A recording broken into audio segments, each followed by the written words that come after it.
Men's cricket start व्हायच्या आधीपासून हे चालू झालेलं आहे की मुली क्रिकेट खेळायला लागल्या. अशा खूप मुली आहेत ज्या घरी काहीतरी खोटं कारण सांगून सुद्धा प्रॅक्टिसला यायच्या. प्राईम मिनिस्टर पर्यंत त्यांना जावं लागलं होतं की आम्हाला वर्ल्ड कप खेळायला पाठवा. बरोबर. सो हे सगळं त्यांनी केलं म्हणून आजचे ते दिवस बघायला मिळतात. अगदी खरं. पहिला शतकवीर कोण होता या गोष्टी वगैरे आम्हाला जाणून घ्यायच्या. 6 मारणाऱ्या पण त्यात, शतक करणाऱ्या पण त्या. म्हणजे मी म्हणेन मोठा मंदिराबेतीचा वाटा होता विमेन्स क्रिकेटसाठी.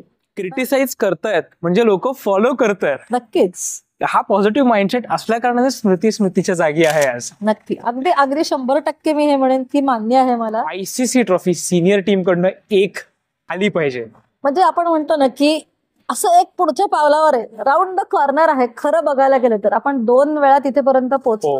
ही खंतना खरंच प्लेयर्सना पण आहे, सगळ्यांना आहे. एक एक्स्ट्रा एफर्ट त्याची गरज आहे. आणि माहित नाही इंडियामध्ये वर्ल्ड कप आहे, लेट्स होप की तो एक पाऊल याच वर्षी आहे. एक्झॅक्ट.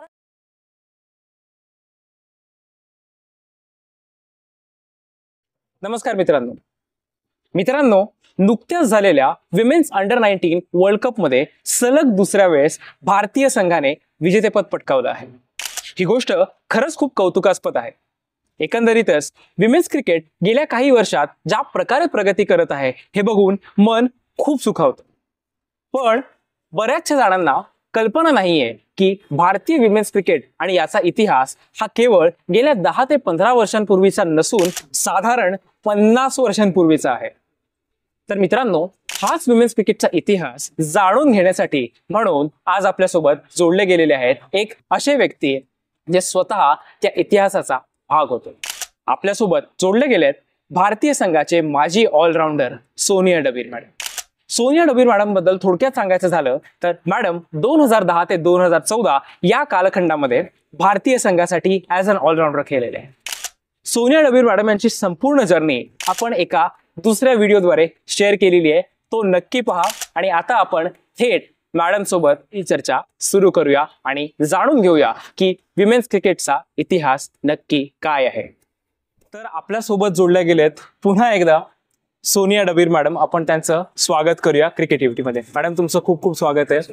थँक्यू सो मच, तुम्ही पुन्हा एकदा वेळ दिलात आणि आम्हाला खरंच आनंद आहे की तुम्ही पुन्हा एकदा विमेन्स क्रिकेटची जर्नी सांगण्यासाठी म्हणून जोडल्या गेलेल्या आहे. Always a pleasure. कारण ती जर्नी इतकी इंटरेस्टिंग आहे की खरंच ती पोहोचवण्याची गरज आहे सगळ्यांपर्यंत. बरोबर आहे मॅडम. सगळ्यात पहिले मला विचारायचं आहे की आता अगदी 2 दिवसापूर्वी दुसरा अंडर-19 वर्ल्ड कप पुन्हा एकदा भारताने आपल्याकडे मिळवला.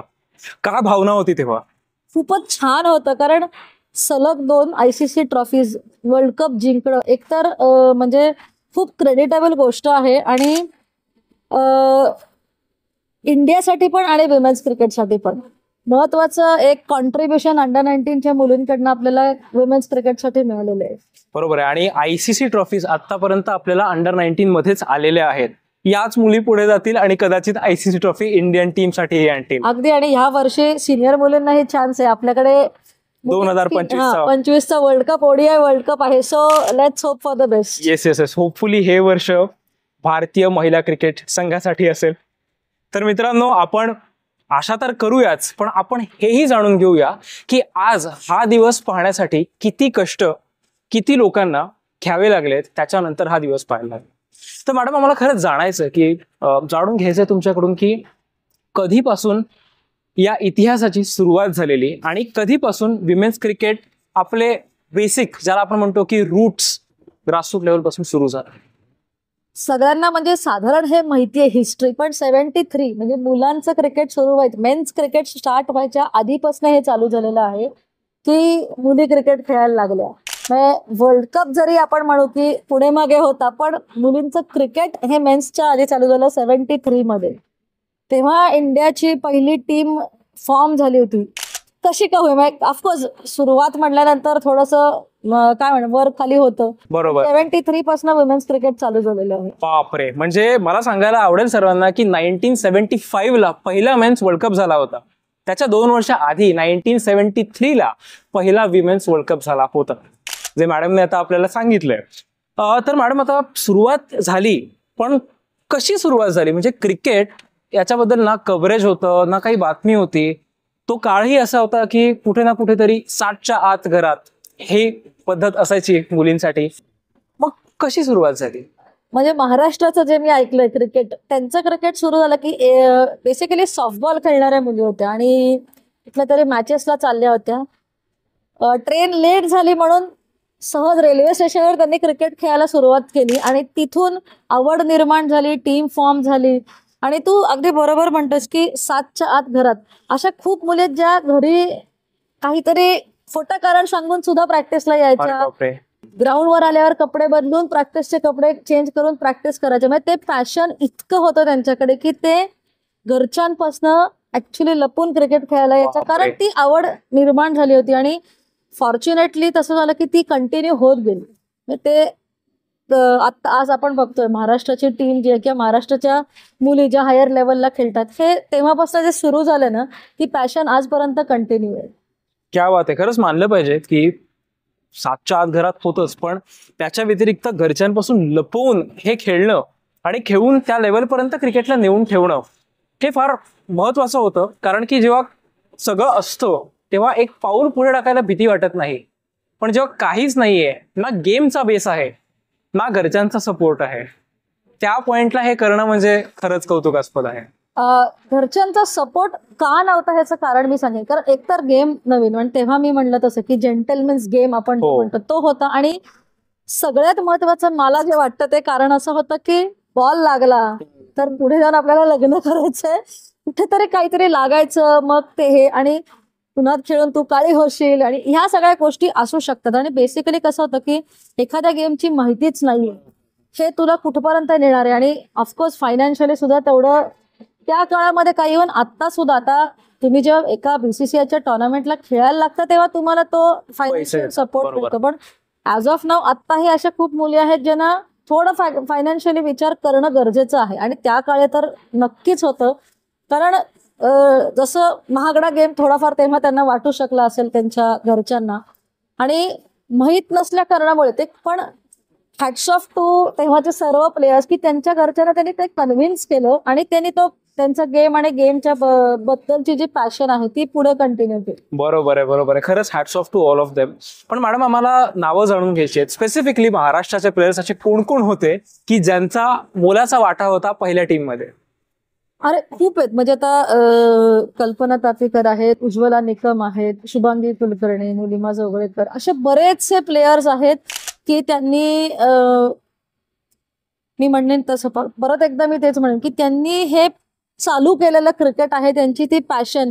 सॉफ्टबॉल खेळणार आहेत हे पण प्लेयर्स. आणि मी आधीच्या एकदा इंटरव्ह्यू मध्ये तुला सांगितलं की सॉफ्टबॉल आणि क्रिकेट हे प्लेयर्स, म्हणजे मी स्वतः सुद्धा कॉलेजमध्ये क्रिकेट खेळायचे आणि सॉफ्टबॉल पण खेळले. कारण मग तू आम्हाला मुली कमी पडत आहेत, तर तुम्ही सॉफ्टबॉल खेळलात, बेसिक बॅट बॉलचं कोऑर्डिनेशन आहे. सो तेव्हापासून ते एकत्र खेळत गेले आणि तू माझा गेम खेळ, मी तुझा गेम खेळते, ह्या पद्धतीने ते एकमेकांना मदत करून हे सगळे लोक खेळत आले. आणि फॉर दॅट मॅटर एसपी कॉलेजची ती खासियत होती की 2-3 सॉफ्टबॉलच्या मुली क्रिकेट टीम मध्ये असणारच आणि क्रिकेटच्याही 2-3 सॉफ्टबॉल टीम मध्ये असणार. सो हे होतं की मी ही जी नावं घेतली, अजून पुष्कळ नावं आहेत खरं तर, म्हणजे मिस करूच शकते मी, इतकी नावं आहेत आधीपासून खेळणाऱ्या प्लेयर्सची. मी म्हणेन की ही गोष्ट खूप पॉझिटिव्ह आहे की इतकी नावं आहेत की आपल्याला कधी कधी आठवताना विचार करतो की अजून किती नावं राहिली आहेत म्हणून. नक्कीच. राईट. मॅडम, आता मला सांगा की महाराष्ट्राच्या तर आपण नावं बोललो, पण अशाही काही गोष्टी झाल्या होत्या जसं की पहिली मॅच झाली, पहिलं शतक झालं, पहिला 6 मारला, पहिला शतकवीर कोण होता, या गोष्टी वगैरे आम्हाला जाणून घ्यायच्या. शांता रंगस्वामी 6 मारणाऱ्या पण त्यात, शतक करणाऱ्या पण त्या. म्हणजे ह्या गोष्टी ना खूप कमी लोकांना माहिती आहे. आता मे बी सगळ्यांना माहीत झाले असतील कारण सोशल मीडिया आहे, आणि त्याच्यानंतर हे सगळं इन्फॉर्मेशन कलेक्ट करण्यात आलं आणि ते मग विकिपीडिया म्हणा, गुगल म्हणा, याच्यावर टाकण्यात आलं. पण त्या काळी ती 6 मारण्याचा तो अभिमान आहे ना, तो असं शांतारामना भेटल्यानंतर सुद्धा असं वाटतं की फर्स्ट सेंचुरियन. म्हणजे खरंच ह्या लोकांशी तुम्ही इंटरॅक्ट, फॉर्च्युनेटली मी त्या लोकांबरोबर इंटरॅक्ट करू शकले, क्रिकेटबद्दल बोलू शकले या सगळ्याच लोकांबरोबर. सो हे त्यांच्याशी जेव्हा आपण हे डिस्कस करतो किंवा हे बोलतो तेव्हा त्यांचे जे हार्डशिप्स होते ना, त्या खरंच कळतात की किती कष्ट आम्हाला करावे लागले की टुर्नामेंटला जायला सुद्धा. म्हणजे तुला माहितच आहे की प्राईम मिनिस्टर पर्यंत त्यांना जावं लागलं होतं की आम्हाला वर्ल्ड कप खेळायला पाठवा. बरोबर. सो हे सगळं त्यांनी केलं म्हणून आजचे ते दिवस बघायला मिळतात. अगदी खरं, अगदी खरं. पण आता मॅडम आपण जेव्हा म्हणतो की एका बाजूला क्रिकेट सुरू झालं होतं, अर्थातच सुरू झालं, पण इमिजिएट रिझल्ट कधी मिळत नसतात, कारण स्लो इव्हॉल्विंग प्रोसेस आहे. पर्टिक्युलरली जेव्हा त्या जनरेशनला कोणी असं कोणाचा बॅकग्राऊंडच नव्हतं क्रिकेटचं, तर त्यांनी ती सुरुवात केली. पण मग असं केव्हा व्हायला लागलं की इनिशियली त्याच्यानंतर थोडा थोडा थोडा थोडा चेंज आला परफॉर्मन्स ऍस्पेक्टमध्ये? काय होतं माहितीये का, इव्हन हेच लोक जेव्हा शांता रंगस्वामी म्हणा, शुभांगी कुलकर्णी हे जेव्हा क्रिकेट खेळायला लागले, तेव्हा एक पॉझिटिव्ह गोष्ट तेव्हाही होती की क्राऊड खूप बघायला यायचं मुलींचं क्रिकेट. हो, म्हणजे आय हॅव हर्ड की युनिव्हर्सिटीच्या मॅचेसला सुद्धा हजार हजार लोक यायची. बापरे. आणि म्हणजे ग्राउंडवरनं परत जाताना पण गर्दी, म्हणजे क्राऊडची गर्दी, हे सगळं असायचं. आणि राईटली सेड की जसं तुम्ही क्रिकेट चालू राहिलं, मॅचेस होत राहिल्या, इंटरनॅशनल असू देत, डोमेस्टिक असू देत, तसं तसं ते क्रिकेटची पब्लिसिटी पण होत गेली. आणि इनिशियली जेव्हा तू म्हणलास तसं की सगळ्या मॅचेस जिंकणं पॉसिबलच नसतं, कुठल्याच टीमला नसतं, पण आउट ऑफ 10 जेव्हा तुम्ही 2-3 मॅचेस जिंकता तेव्हा नक्कीच तुमच्याकडे लक्ष जाणार होतं. आणि 94-95 मध्ये तसंच झालं की सेंटेनरी कप जो न्यूझीलंडमध्ये झाला, पौर्णिमा राव कॅप्टन होता तेव्हा, तो आपण ऑस्ट्रेलिया आणि न्यूझीलंडला हरवून Indian team out of India जिंकली होती.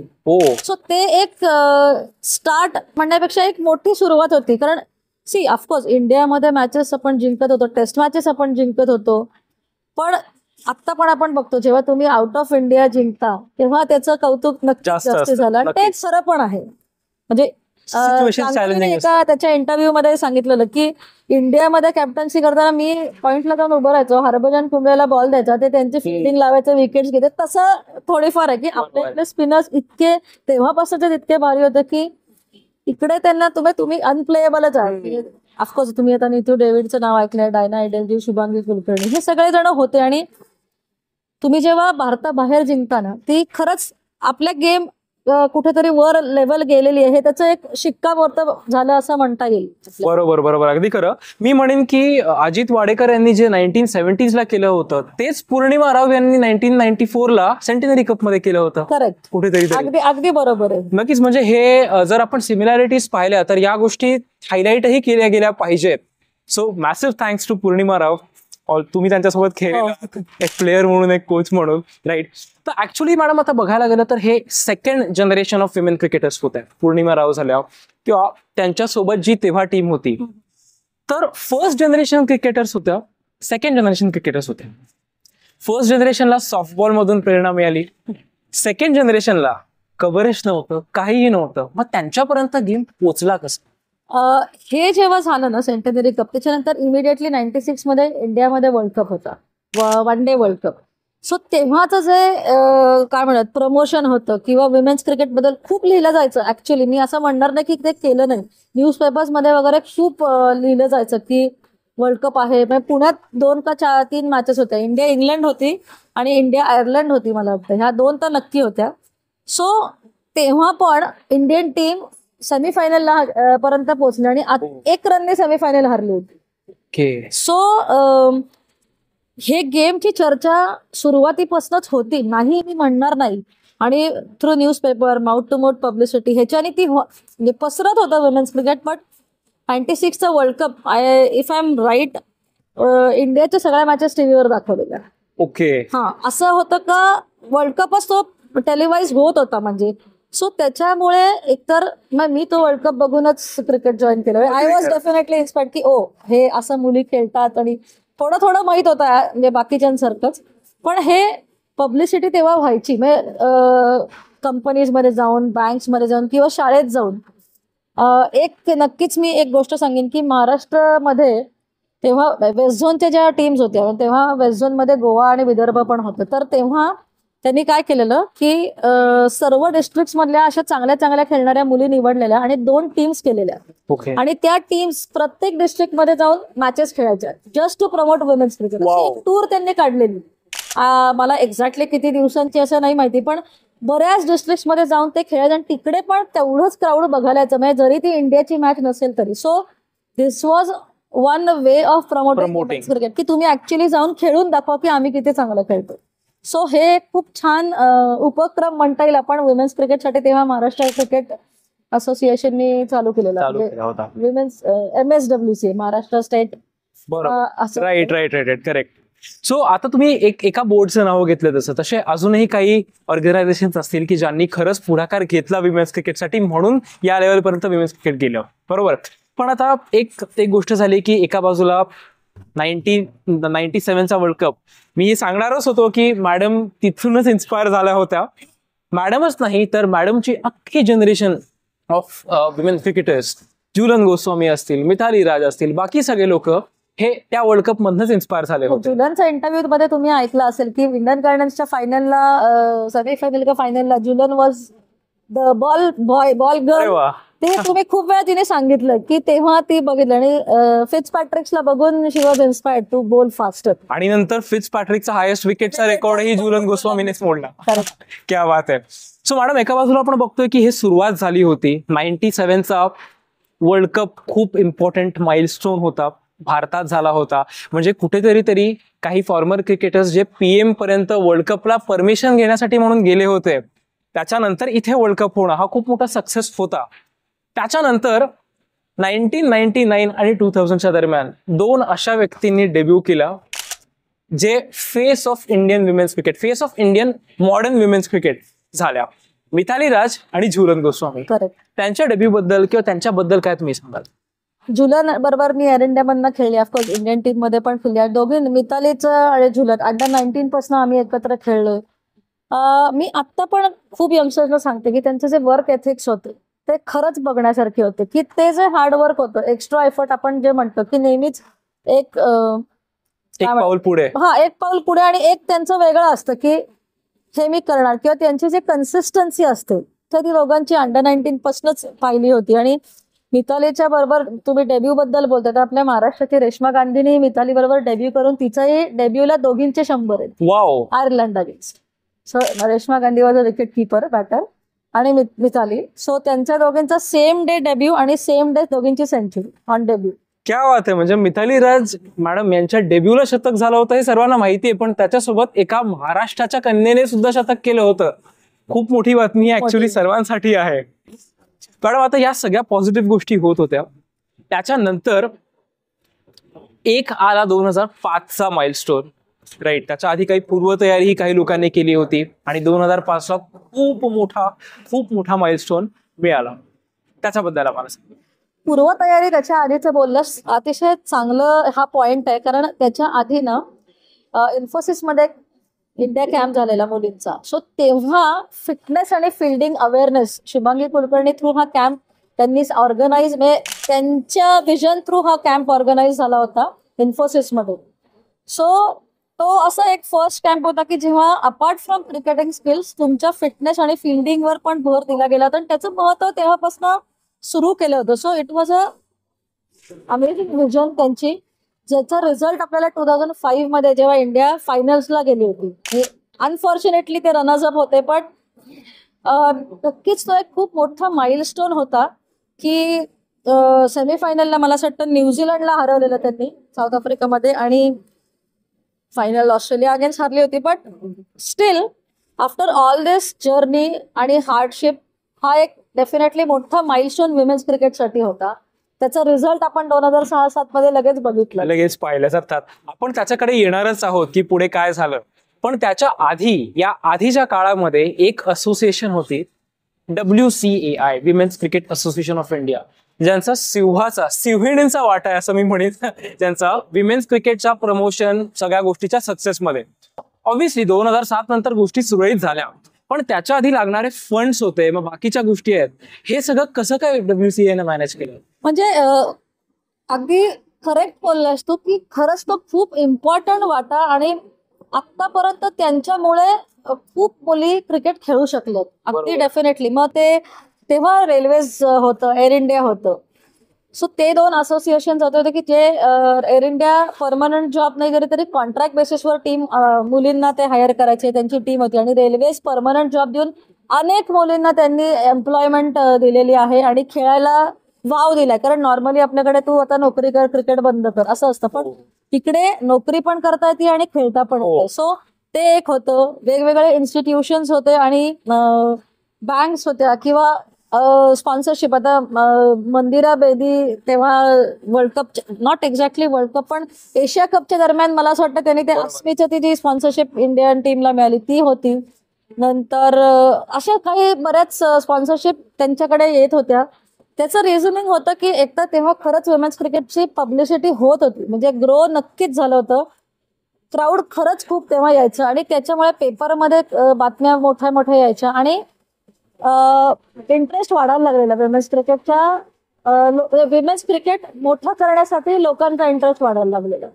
तुम्ही आता बोलताना एक गोष्ट पण बोललात, मंदिरा बेदींचा काहीतरी रोल आहे, तो खूप मोठा रोल आहे, पण तो बऱ्याच जणांना माहिती नाही. तर तो एक्झॅक्टली काय रोल होता? मंदिरा बेदी ती अस्मीची जी स्पॉन्सरशिप होती ना, तर तिने विमेन्स क्रिकेटला हे केलेली, म्हणजे हेल्प केलेली मिळवून द्यायला. तिची स्वतःची होती. तिने सांगितलेलं तेव्हा की ही माझ्या आधी ह्यांना द्या. म्हणजे ऍक्च्युअली स्पीकिंग ती काइंड ऑफ ब्रँड अँबॅसेडर होती अस्मीची and she help getting a sponsorship for women's cricket. Exactly. म्हणजे 1983 वर्ल्ड कपच्या नंतर लता मंगेशकर यांनी जे केलं होतं की तुम्ही मला पैसे नका देऊ, या प्लेयर्सना द्या, तशा टाईपची गोष्ट मंदिरा बेदी यांनी केली. त्याच्यामुळे टायटल स्पॉन्सरशिप मिळाली आपल्याला. आणि ना ती सहाराची होती तेव्हा, सहाराची पण होती. आणि मंदिरा बेदीचं जे क्रिकेटमधलं इंटरेस्ट, नॉलेज आता आपण सगळेच बघतोय, बट तिच्या पण आता रिसेंट एका इंटरव्ह्यू मध्ये बघितलं की इनिशियली तिला हे खूप म्हणजे असं की ही एक मुलगी कुठून आली आहे आणि इंटरव्ह्यू घेतेय काय. She has also faced many problems. हे मी आत्ताच रिसेंटली तिच्या एका इंटरव्ह्यू मध्ये ऐकलंय. पण हे डेफिनेटली एक मी म्हणेन मोठा मंदिरा बेदीचा वाटा होता विमेन्स क्रिकेटसाठी. आय थिंक नाऊ ऑल्सो ती कुठे ना कुठेतरी थोडीफार असोसिएटेड आहे विमेन्स क्रिकेट प्रमोट करायला. अगदीच. आता रिसेंटली अख्ख्या इंडियन विमेन्स क्रिकेट टीम सोबतची मुलाखत इंडियन क्रिकेट टीमच्या ऑफिशियल पेजवरती मंदिरा बेदी यांनी घेतली होती. सो खूप मोठा रोल नक्कीच होता. या सगळ्या गोष्टीचा एकंदरीत रिझल्ट काय झाला की 2005 एक खूप मोठा माइलस्टोन झाला. भलेही त्या वर्ल्ड कप फायनलला आपण पराभूत झालो, पण फायनल पर्यंत पोहोचलो नक्कीच. आणि तो माइलस्टोन लक्षात घेता एक खूप मोठा पॉझिटिव्ह चेंज 2007 मध्ये आला. त्याच्याबद्दल लोकांना सांगा. बीसीसीआयचं मर्जर विच वॉज खरंच सगळ्या क्रिकेटर्ससाठी, विमेन क्रिकेटर्ससाठी एक मोठा सपोर्ट होता. म्हणजे if I am right, Sharad Pawar साहेब होते तेव्हा बीसीसीआयचे प्रेसिडेंट. सो त्यांनी हे सगळं केलं आणि त्याच्यानंतर तो जो चेंज आपण बघतोय तो मुलींनी पण अनुभवला आणि रिटायर्ड लोकांनी सुद्धा अनुभवला. आता तुम्हाला माहिती असेलच की इन्शुरन्स क्लेम हे रिटायर्ड विमेन क्रिकेटर्सना मिळतोय. नंतर काही जणांना का होईना पेन्शन स्कीम चालू झालेली आहे. मेन्स क्रिकेटर्सना पेन्शन झाले. आता आपण रिसेंटली विनोद कांबळेचं पण बघितलं. पण तो जो फायनान्शियल सपोर्ट आणि गेमच्या दृष्टिकोनातनं पण सपोर्ट, फॅसिलिटीजचा सपोर्ट, म्हणजे इनिशियली एअर इंडियाकडनं मी जेव्हा खेळत असताना मी बघायचं की आमची एक टीम होती की जे 3 स्टार हॉटेलमध्ये राहणार, क्लोदिंग मिळायचं, किट्स मिळायचे.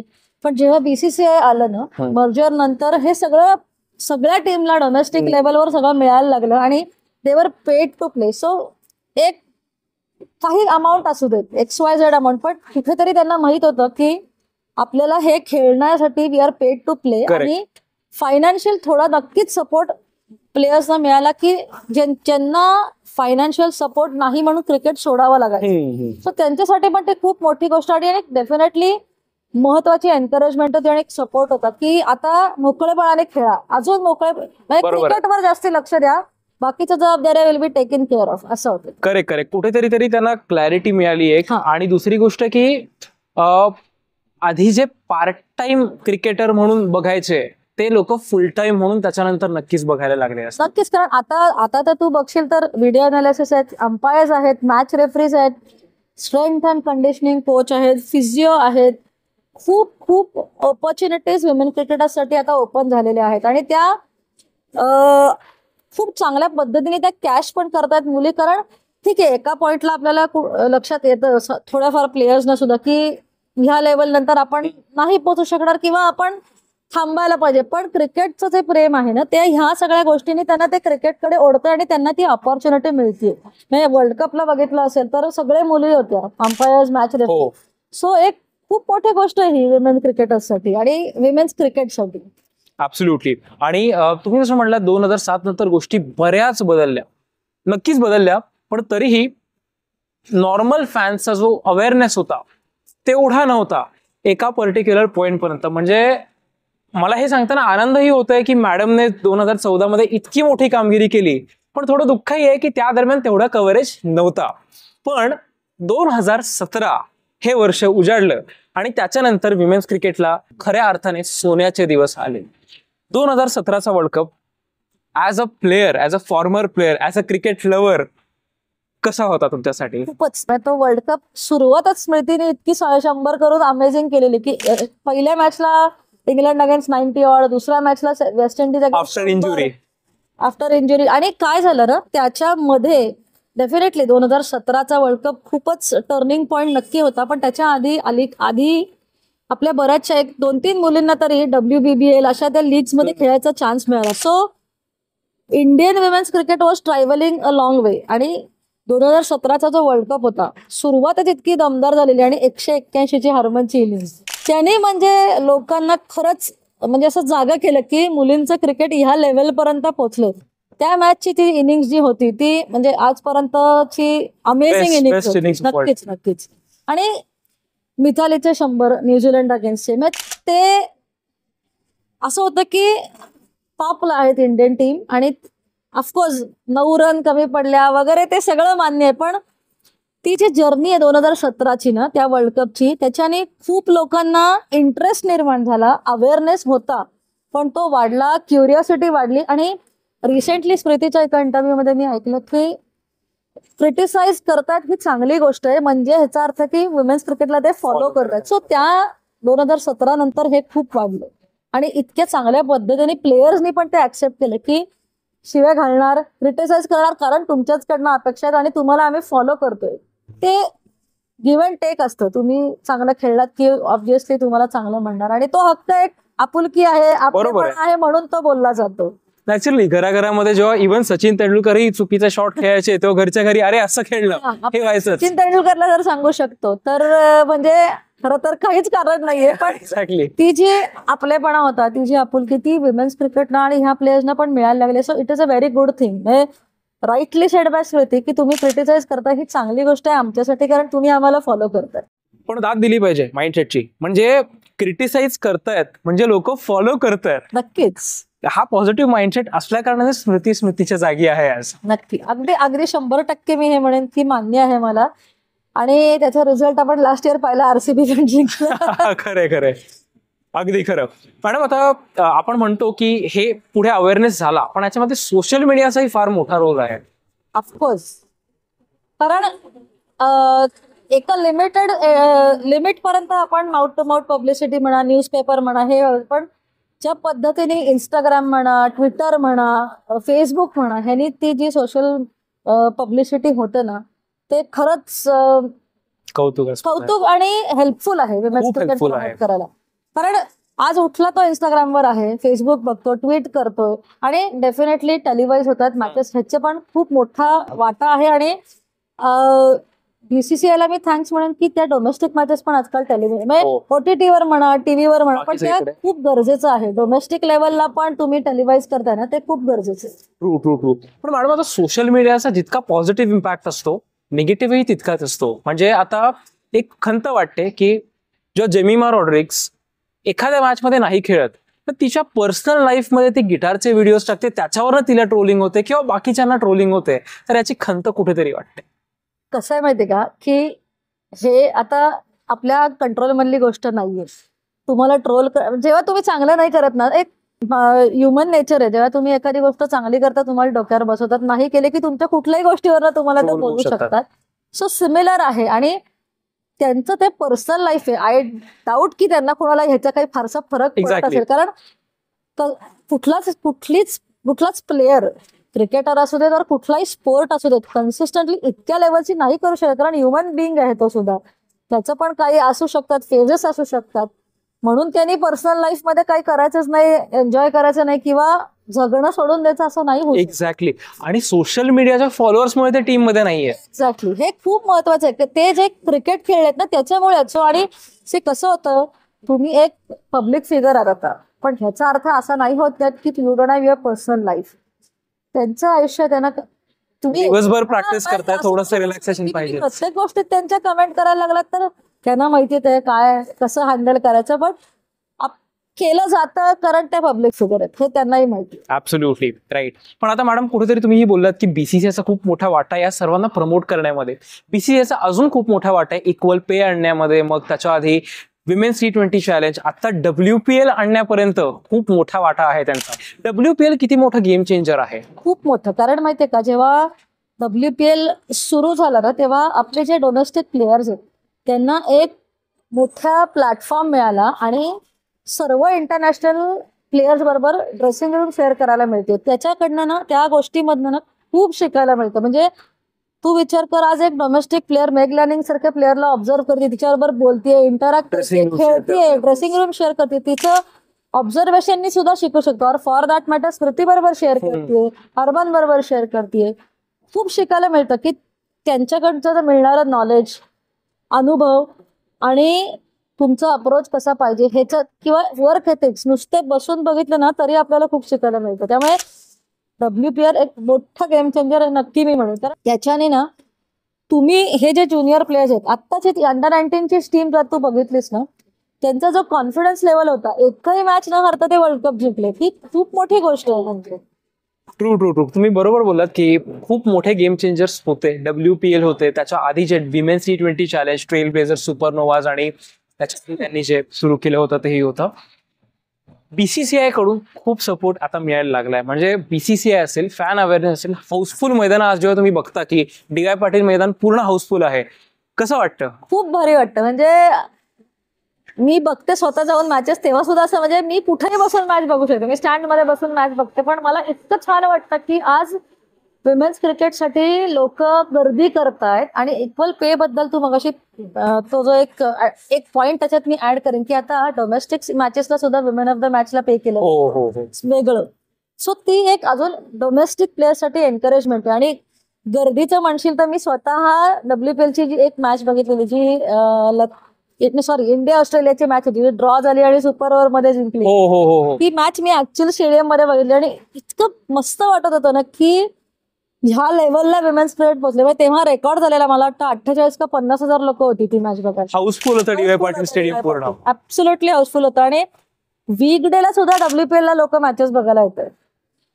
मॅडम WPL वगैरे तर खूप तुम्ही बोललात इक्वल पे झालं, बाकीच्या गोष्टी. WPL खूप चांगली. तुमची फेवरेट WPL टीम कोणती आहे? WPL म्हणशील तर RCB आहे. आणि एक अपकमिंग टीम बघायला गेलं तर नक्कीच मी म्हणेन UP वॉरियर्स आहे. चांगली टीम आहे खरं त्यांची, ब्लेंड चांगला आहे त्यांचा. आणि RCB माझी फेवरेट टीम. आणि कारण तुला माहितीये स्मृती मंदाना. एक्झॅक्टली. WPL ची, IPL ची नाही. IPL ची फेवरेट टीम कोणती आहे तुमची? IPL ची एक ऑफकोर्स RR एक आहे, CSK. क्या बात आहे. आता CSKचा कॅप्टन सध्या पुण्याचाच आहे. क्या बात आहे. राईट मॅडम, खूप छान वाटतं एका बाजूला की विमेन्स क्रिकेटला तुम्ही जे तुमचे स्ट्रगल्स होते एकेकाळी ते सगळे ओव्हरकम करून आलात. एकेकाळी इतकं सगळं जुने प्लेयर्स होते, तुम्ही स्ट्रगल्स करून आलात आणि आज ज्या लेवलचं फॉलोईंग मिळतंय, त्याला रीच मिळतोय, अवेअरनेस आहे, खूप छान वाटतं. एका बाजूला फक्त एक क्रिकेट फॅन, एक आर्डंट विमेन क्रिकेट टीमचा सपोर्टर म्हणून थोडंसं वाईटही वाटतं. ICC ट्रॉफी सिनियर टीम कडनं एक आली पाहिजे. म्हणजे आपण म्हणतो ना की असं एक पुढच्या पावलावर आहे, राऊंड द कॉर्नर आहे. खरं बघायला गेलं तर आपण 2 वेळा तिथेपर्यंत पोहोचलो. ही खंत ना खरंच प्लेयर्सना पण आहे, सगळ्यांना आहे. एक एक्स्ट्रा एफर्ट त्याची गरज आहे. आणि माहित नाही इंडियामध्ये वर्ल्ड कप आहे, लेट्स होप की तो एक पाऊल याच वर्षी आहे. एक्झॅक्टली. कारण आपल्याला ऑलरेडी अंडर-19 2 ICC ट्रॉफी दिलेली आहे, एक या वर्षी आणि एक लास्ट वर्ल्ड कपला. पण ह्या वर्षी वाटतंय सिनियर टीम पण ICC ट्रॉफी दिली. एक 2025 विमेन्स क्रिकेट म्हणण्यापेक्षा इंडियन क्रिकेट आणि विमेन्स क्रिकेट दोन्हीसाठी तर इयर असावं. अर्थातच आय रिअली होप की तसंच व्हावं. तुम्ही खूप इम्पॉर्टंट पॉइंट बोललात बोलता बोलता. अंडर-19 वर्ल्ड कप आपण म्हणूया की बेबी स्टेप्स ICC ट्रॉफीकडे ऑलरेडी 2दा घेण्यात आलेले आहेत. 2दाच अंडर-19 झालेले, दोन्हीही वेळा. म्हणजे आतापर्यंत एकाच टीमने दोन्ही वर्ल्ड कप जिंकलेले आहेत, ते म्हणजे भारताचं. जेव्हा अशा लहान मुली जे पुढे भारताचं भवितव्य आहेत हे ट्रॉफी आणतात, तर ऍज अ फॉर्मर क्रिकेटर म्हणून तुम्हाला काय वाटतं? खूप छान वाटतं, खरंच खूप छान वाटतं. म्हणजे मी फायनल पण पाहिली, काही मॅचेस पण बघितल्या. त्यांचा जो कॉन्फिडन्स होता ना, आणि थॉट प्रोसेस जी होती ती खूप इंटरव्ह्यूज काय काय त्यांनी जे बोलले, right from captain to the 15 member, आणि ऑफकोर्स सपोर्ट स्टाफ तर असणार, पण सगळ्यांचं म्हणणं एक होतं की we were on the same page, आणि आमचं थिंकिंग, आमचा एम एकच होता की to be on the top. हे इतकं छान वाटलं की ती जेलिंग होतं त्यांचं. म्हणजे साऊथ आफ्रिकाची पुण्यात जी सिरीज झाली तेव्हापासून मी त्या सगळ्या मुलींना बघते की त्यांचा जो कॉन्फिडन्स लेवल, ऍटिट्यूड, चांगला attitude towards the game, approach towards खूप मस्त होता, आणि जाणवत होतं की करतील काहीतरी. बरोबर, अगदीच खरं. आणि त्यांनी कसं केलंय म्हणजे प्रत्येक मॅच फक्त जिंकले नाही, ते ज्या प्रकारे जिंकले नाही. डॉमिनेट कॅप्टन ती जी होती अंडर 19 निकी प्रसाद, तिचं ते स्टेटमेंटच होतं की आम्हाला डॉमिनन्स इंडियाचा दाखवायचं होतं, आणि ते इतकं सुंदर वाक्य होतं की I am sure senior team सुद्धा त्या वाक्याला इन्स्पायर झाले असतील. अगदी खरं. बोंगादी तिरशा सारखी एक प्लेअर बॅटिंगही करते, बॉलिंगही करते, एक हाताने मॅचेस फिरवते. कसं वाटतं बघून की असे प्लेयर्स जेव्हा आज येतात पुढे? खूप छान वाटतं. म्हणजे मी परत एकदा मी म्हणेन की त्यांच्यातला जो कॉन्फिडन्स आहे ना तो बघायला खूप छान वाटतं, की बेंच स्ट्रेंथ नाही म्हणणार मी, ही इंडियाचीच younger generation coming into the senior team is really very good. Absolutely, खरंच खूप छान वाटतं. मला सांगायला आवडेल की 3 मराठी मुली होत्या. मुंबईकडनं खेळणारी सानिका चाळके जी की उपकर्णधार होती, त्याच्या व्यतिरिक्त ईश्वरी अवसारे आणि भाविका आहिरे. याच्यापैकी भाविका आहिरे हे जे नाव आहे हे थोडं आपल्या जवळ आहे का ते आपण सांगूया, कारण भाविका आहिरे यांच्या मेंटर आपल्या सोबत बसलेले आहेत. तर मॅडम, प्रश्न आहे की आता आपण पाहतो की एक काळ होता की जेव्हा आम्ही भाविका आहिरेला सोनिया डबीर मॅडमची स्टुडंट म्हणून पाहायचो.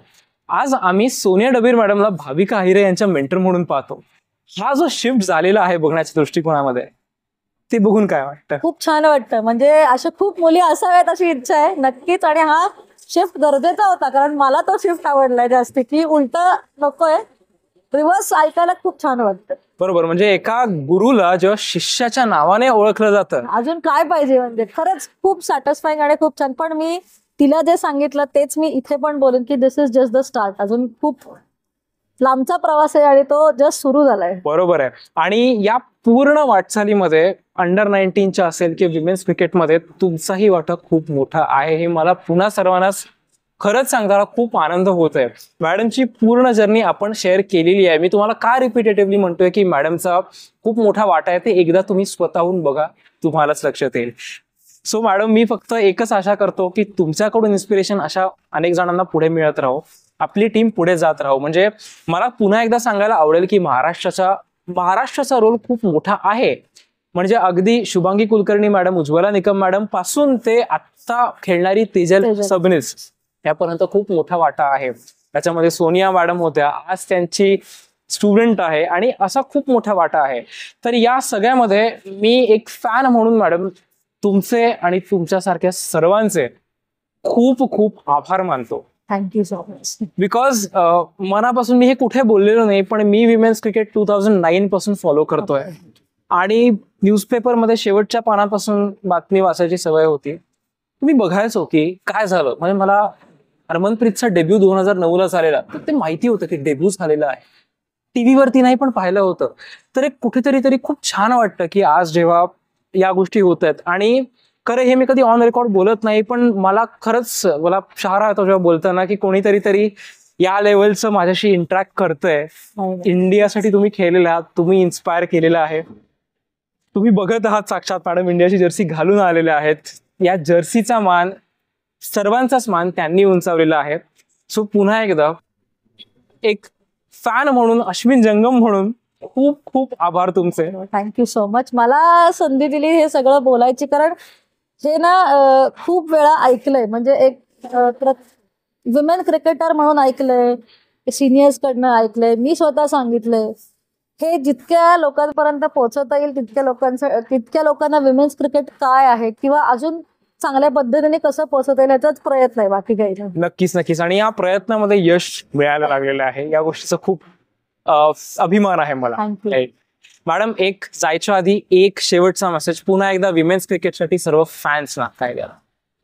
विमेन्स क्रिकेटला फॉलो करत राहा. जितका तुमचा सपोर्ट महत्वाचा आहे, प्लेयर्स तेवढेच चांगले रिझल्ट नक्की देतील. नक्की. Thank you so much madam. खूप छान वाटलं. Yes, thank you, thank you sir. Thank you